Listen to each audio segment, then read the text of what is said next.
passam dias sem que a gente leia nos jornais alguma notícia sobre poluição. E toda forma de poluição é nociva, seja a poluição da água ou do ar. A poluição nos envenena, deteriora nosso meio ambiente, enfim, degrada a nossa qualidade de vida. Mas hoje eu estou aqui lendo algumas notícias sobre poluição da água que são de deixar o cabelo em pé. Afinal, não dá para viver sem água, não é verdade?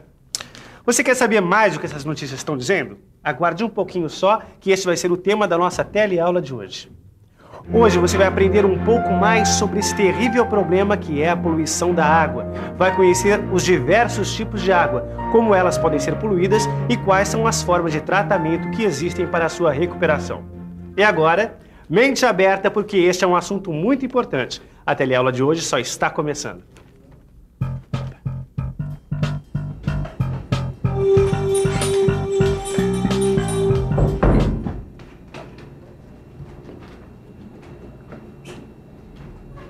Ai, que delícia! Edgar, tem coisa melhor do que um copo d'água quando a gente tá morrendo de sede? Ai, eu quando tô com sede não gosto de ficar tomando suco, refrigerante, essas coisas, não. Eu gosto de água mesmo, limpinha, filtrada, fresquinha.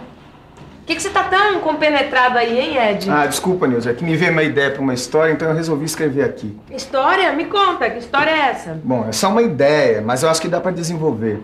É a história de um peixe, só que não é um peixe qualquer, é um peixe mágico.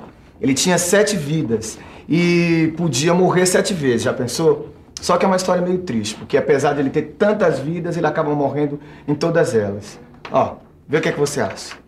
Bom, a primeira vez que ele morreu, morava num riacho desses que passavam pela periferia da cidade. Então ele ressuscitou. Aí ele escolheu morar num rio maior. Era um rio grande que passava perto de uma indústria. Passou um tempo e ele morreu pela segunda vez. Mais uma vez ele ressuscitou e resolveu morar bem longe, em outro estado, num rio que passava perto de uma fazenda. E morreu mais uma vez. Morreu também quando foi morar numa represa, quando foi morar num lago, quando morava em alto mar e até quando morava num aquário. Esta foi a sua 7ª e última morte. Nossa, Ed, que mistério! Que legal! Mas me diz, por que é que esse peixe morria tanto? Quer dizer, eu fiquei até com dó do coitadinho. Ah, eu também fiquei. Mas isso não é difícil de decifrar não, viu? Bom, é justamente esse mistério que a gente vai desvendar na teleaula de hoje. É até irônico que o nosso planeta tem o nome de Terra. Como muitos já observaram, ele poderia até se chamar Planeta Água. Seria um nome mais coerente com a realidade. Afinal, a maior parte desse nosso planeta é formada por esse líquido precioso. A água está espalhada por toda parte na natureza. No estado líquido, ela se encontra nos oceanos, rios, lagos e nos lençóis subterrâneos. Também se encontra em estado sólido, no gelo e na neve. E em forma de vapor, nas nuvens, por exemplo. E essa porção do globo terrestre é denominada hidrosfera. Mas não é somente o nosso planeta que é formado em sua maior parte por água.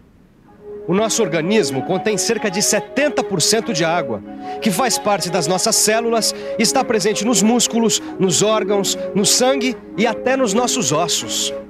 Além disso, os vegetais, que são parte importante da nossa alimentação, retiram água do solo e, com ela, nutrientes como sais minerais de ferro, nitrogênio, cálcio e potássio. Tá vendo só como a água é essencial para a vida? E ela merece que a tratemos com o devido respeito. Apesar da sua aparência ser a mesma em toda parte, a verdade é que existem muitos tipos de água. Você já deve ter ouvido falar em água doce, encontrada nas fontes e nos rios, e em água salgada, que é a água do mar. Mas existe também a água mineral, que vem das fontes e que possui propriedades medicinais, pois ela contém sais minerais dissolvidos. Um outro tipo de água menos conhecido é a água dura. É um tipo de água rica em sais de cálcio e magnésio, mas imprópria para o uso doméstico. Ela pode ser utilizada na indústria, mas para isso é necessário um tratamento com substâncias químicas. E, finalmente, temos a água potável, que é a água doce ou mineral, esta sim própria para o consumo humano. Mas não importa o tipo de água. A verdade é que ela está sendo constantemente ameaçada pela poluição nos dias de hoje. E esta poluição pode se dar de várias formas. Por dejetos humanos e animais, por esgotos domésticos, venenos agrícolas, sabões, detergentes e efluentes industriais.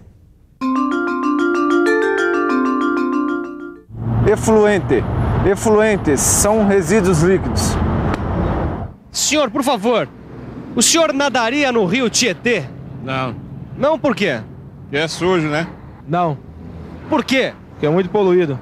Ô, sujo desse jeito aí? E se eu dissesse pra você que teve uma época que as pessoas nadavam no rio Tietê, você acreditaria? É muito difícil, né? É difícil de acreditar nisso aí. Não acredito, não. Ah, tudo bem, pode até ser verdade, né? Mas acreditar, nunca vi, não vou falar que eu acredito. A resposta pra essa pergunta é afirmativa. A verdade é que já houve, sim, um tempo em que as águas deste rio paulista eram um local de lazer. Havia provas de natação, de canoagem e muitas pessoas chegavam mesmo a pescar aqui. Mas nas últimas décadas houve uma gradativa deterioração do rio, que é o símbolo do estado de São Paulo. Suas águas tornaram-se totalmente poluídas. Mas esse não é um problema só de São Paulo, não. Esse problema afeta o Brasil todo. É verdade, o problema da poluição da água, infelizmente, é um problema nacional, que deve ser encarado seriamente por todo aquele que se preocupa com a qualidade ambiental. Dá só uma olhadinha o que deu nesse jornal aqui. Todo dia pode-se ler notícias de rios em várias cidades do país, onde o lançamento de efluentes industriais não tratados causa a morte de milhares de peixes, como aconteceu recentemente no rio Iririú, em Santa Catarina. E o geólogo Washington Novaes, que já foi secretário do Meio Ambiente de Brasília, afirma que 65% das internações pediátricas são devidas à contaminação da água. Olha só o que ele diz aqui.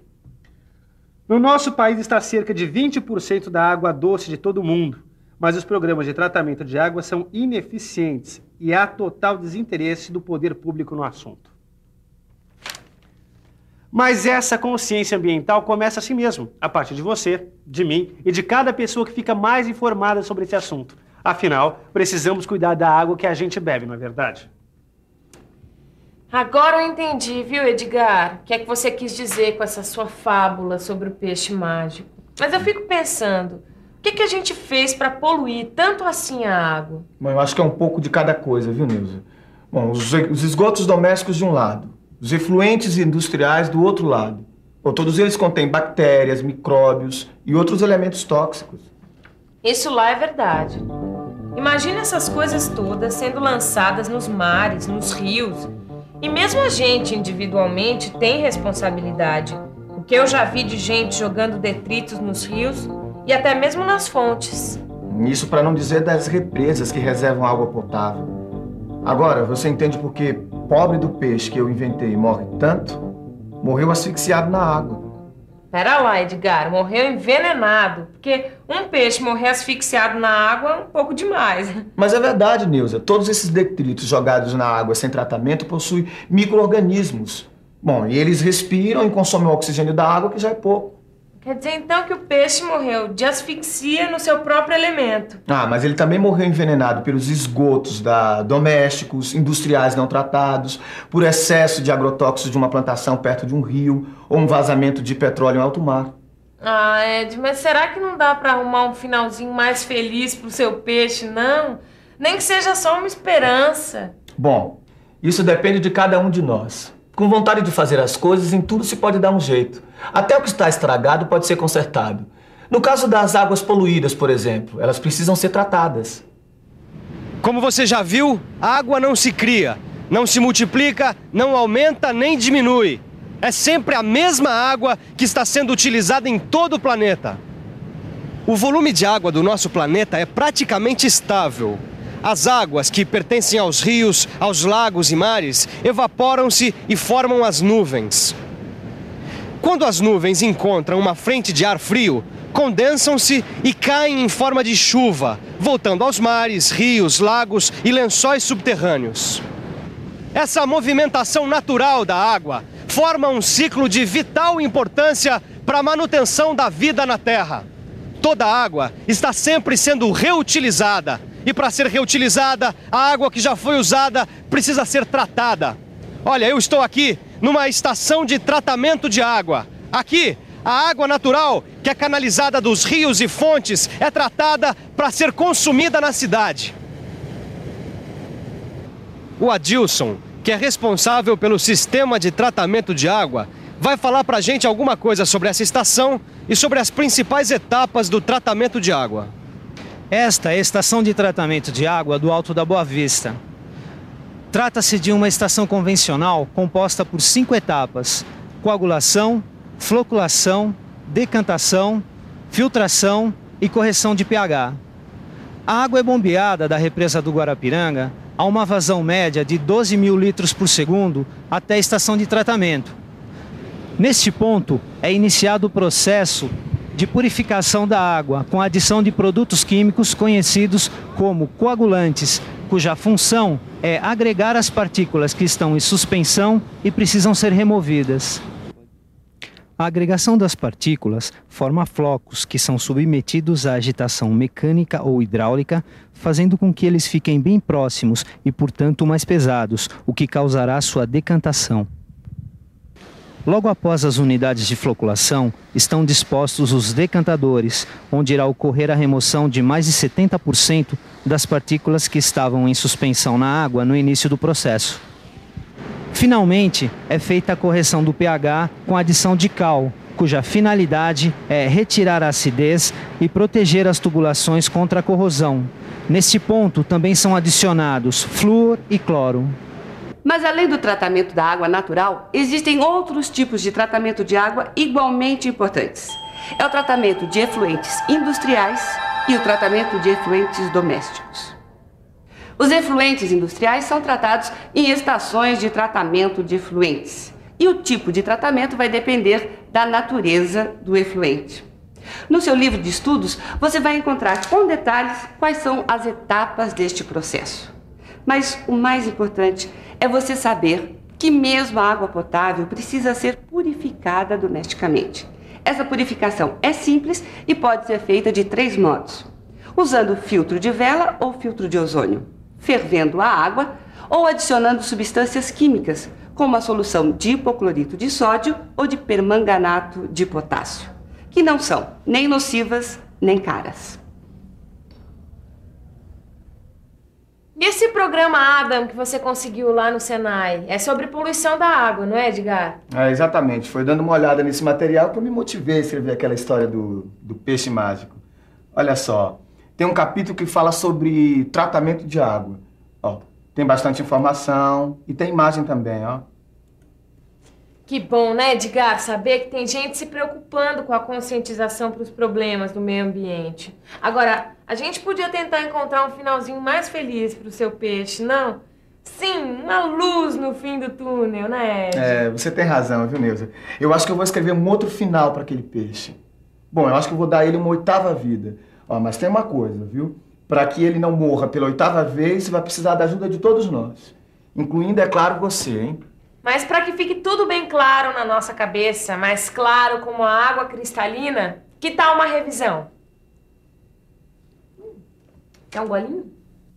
E atenção, se liga aí que é hora da revisão. Na teleaula de hoje, você verificou a importância da água para a vida no nosso planeta. Aprendeu quais são os vários tipos de poluição que a água pode sofrer. E viu que toda a água utilizada deve receber um tratamento apropriado. E conheceu mais um pouco o programa Adam, desenvolvido para o Núcleo Ambiental do Senai de São Paulo. Um lembrete. É importante você reservar com o seu jornaleiro o seu livro de estudos deste curso. Nele você vai encontrar informações detalhadas de todos esses processos descritos aqui. Até a próxima.